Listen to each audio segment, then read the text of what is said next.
So guys నేనైతే మళ్ళీ అయితే తిరిగి వచ్చేసాను అనమాట. సో ఇప్పుడు రివర్స్ స్వీప్ అను హెలికాప్టర్ షాట్ అయితే కొట్టపోతున్నాం. సో నేను మీకు ఇందా చెప్పినట్టున్నాను, స్వీప్ మా నాన్న కొట్టాము కానీ ఇలా కొట్టాం కదా, ఈసారి అలా కాదు, సేమ్ అలానే ఇలా పెట్టి ఇలా ముందే ఇలా అనేసి ఇలా కొట్టాలన్నమాట. సో హెలికాప్టర్ షాట్ ఏమో అంతే, ఇలా ఉందా, ఇలా ఇక్కడ మనకి యాకర్ వచ్చింది చూసారా, ఇప్పుడు కరెక్ట్గా వికెట్ నాకు తెలిపోయింది ఏం చేసినా కూడా, అప్పుడు ఇది ఉపయోగపడుద్ది అనమాట.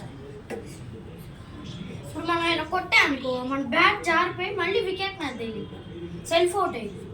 అందుకని అలా కాకుండా ఇలా తిప్పుతారు అన్నమాట. Okay bye.